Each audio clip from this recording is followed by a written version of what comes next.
I'm about to have a heart attack. Okay, so here's the thing. Went to the Goodwill, found a couple things, nothing too much interesting, but then I went to the counter because I found a set of like multiple console cables for $1 and it's called a switch for an Ethernet switch for $1. And as I go up to the counter, the guy at the Goodwill puts out like a stack of Nintendo 64 games with Paper Mario on top of it, and like golf with a stack of Nintendo games. So I'm about to buy this, and guys. That's why I go to the one place that has all the detailing and car care supplies. My wallet wasn't in my pocket. No. So I have to run back home, and hopefully they're still there when I get there. Guys, we got the games. I had to go home and pay with quarters. Seriously, $14 in quarters, but I got the freaking games. That's the good news. The bad news is I think somebody stole my wallet.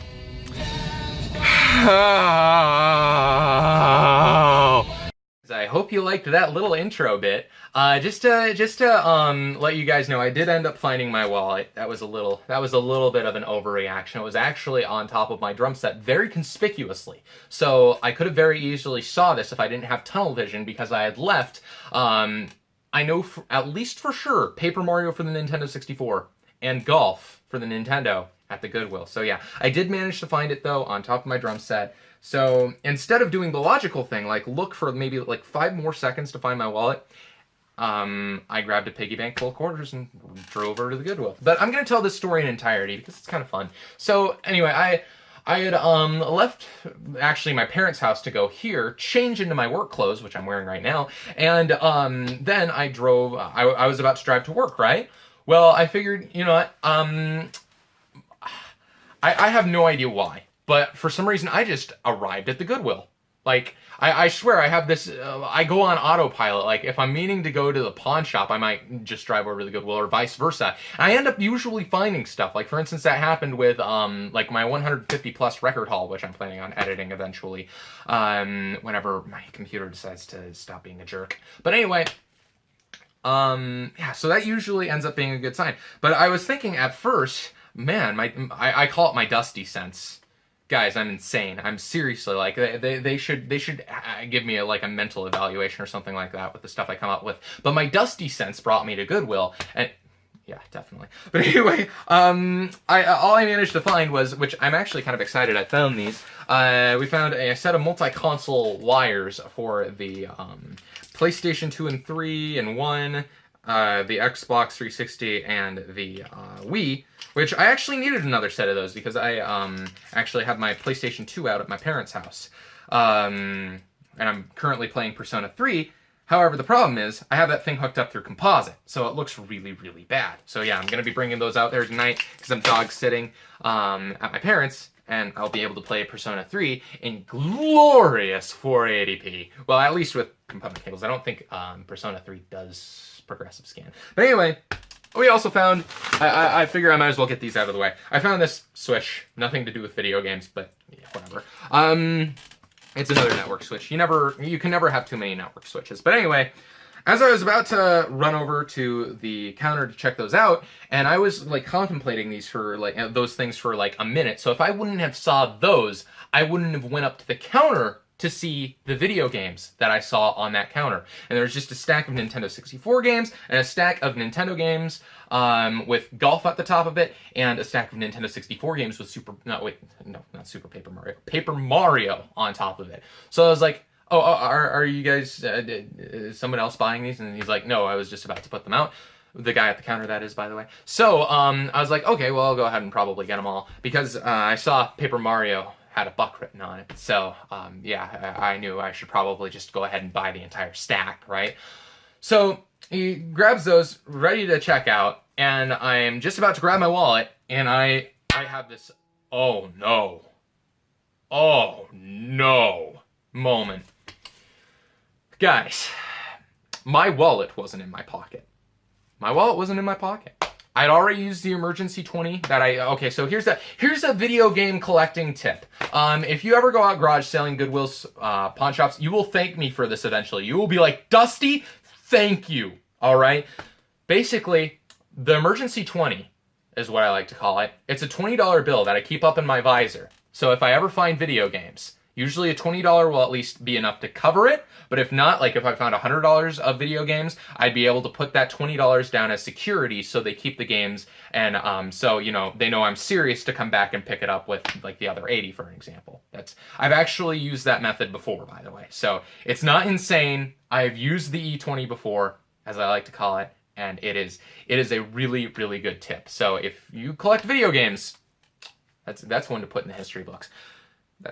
That didn't make any sense. But anyway, so the emergency 20 was already used. So I was like, okay, I'm going to have to run home and get my wallet. So I told the guy, hey, yeah, I apparently must have not brought my wallet today. So I need to go home and get it. Can you hold on to these for me? And he's like, yeah, sure. So I run over to my house because when somebody says, yeah, I'll hold on to these, that means they're going to put them in the shelf and the first person who comes in buys them. So I was like freaking driving like probably double the speed limit without my license. So, you know, if I got pulled over, I'd be screwed. I was like constantly staring at my radar. That's why you have a radar for emergencies like Nintendo 64 games. Take notes, kids. All right, I'm teaching you important life lessons here from old Grandpa Dusty. But anyway, I drove all the way home and looked for my wallet. I couldn't find my wallet for the life of me. Couldn't find my wallet for the life of me. And it ended up being on my drum set. Very conspicuous, but I couldn't find it. So the most logical thing I could decide is I grabbed a piggy bank full of quarters, ran out to my car. The neighbors must have thought, if any of them saw me, they must have thought I was insane. I was just holding this piggy bank, run out to my car, and then I realized I had a checkbook in my car.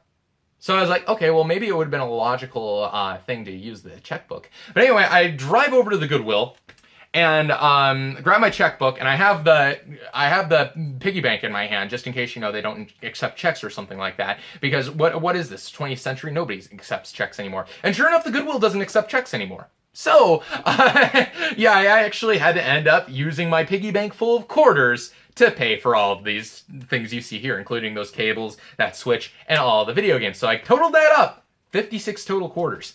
But anyway, so, yeah, managed to get all these games.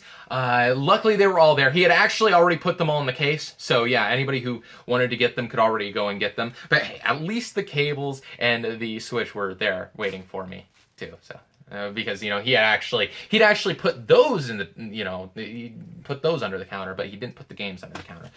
So, yeah, ended up buying all those games with quarters.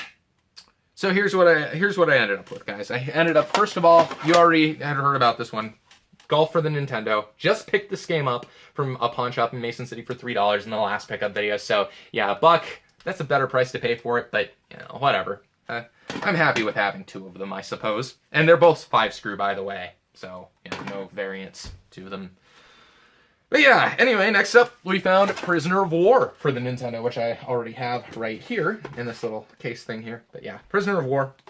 Nonetheless, doesn't hurt to have an extra copy for $1, right? And by the way, all of these games were $1, so if I ever miss any of them, they were all $1 a piece. So then we got Super Mario Bros. Duck Hunt, which, you know, you always need multiple of these. They're good trade pieces nowadays for people who don't already have it. But yeah, and it's starting to go up. Like, I think the price of this game is like $10 now. So yeah, pretty nice find there, I suppose. But this one's a much less nice find. Super Scope 6. I already have it. I don't have a Super Scope, but hey. It exists, so I picked it up for $1. Why not?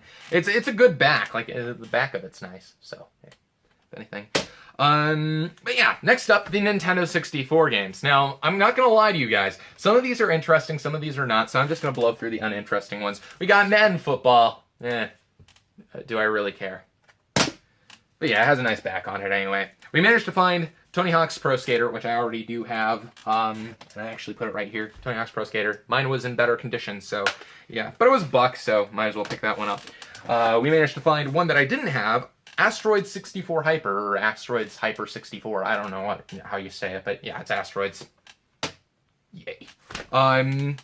And then this one's actually pretty exciting because Sniper Space here on YouTube, his link to his channel in my description, by the way, but he did all the artwork and stuff for my channel, and he had said this is one of his favorite Nintendo 64 games. So, and yeah, I think I like faintly remember playing it as a kid. I think the people who used to babysit me had it when I was a kid, but I never had this game myself. But I finally do now. Lego Racers for the Nintendo 64 for $1. So couldn't pass that one up at all. So.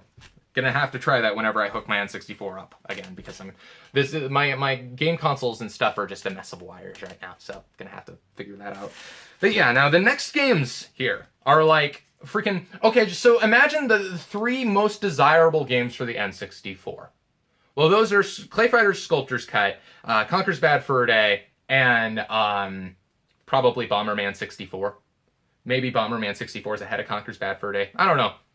I don't have any of those besides Conker's Bad Fur Day, and I didn't find any of them today, but if you would have asked what are the next 3 most desirable games, these might be on that list. So for starters, we got the one that you already heard about, Paper Mario for the Nintendo 64.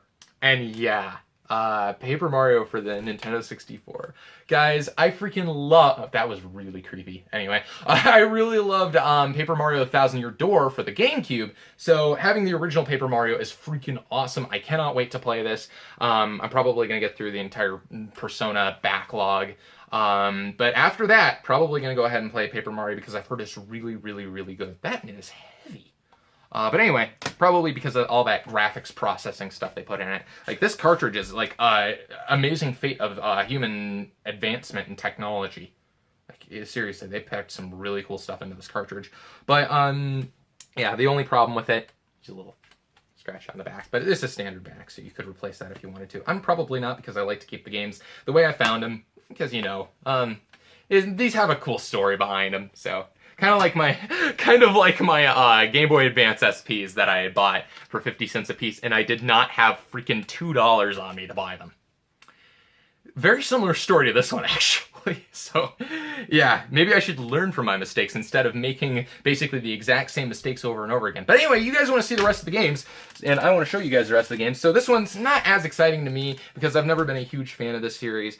But, you know, if I ever have a game night, this one's, of course, going to get played. Mario Party 2. And from what I hear, this is, like, one of the Mario parties to have. So, yeah, I remember playing this one when I was a kid. And, yeah, it's you know, I've just never understood the Mario Party games. Like, my brain doesn't wrap around them. But people really like these games. So, I'm going to have to give this one its fair shake. Go ahead and play it. And, you know, judge it based off of that. Yeah.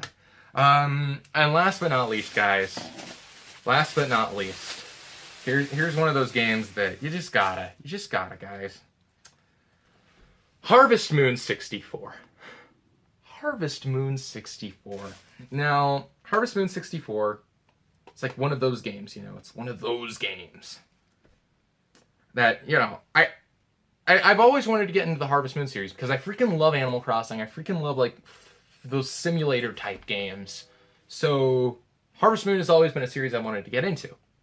Now I have Harvest Moon 64, which from what I hear is a very good place to start. So I'm going to go ahead and play that. But anyway, my camera's about to run out of time. So thank you guys for watching.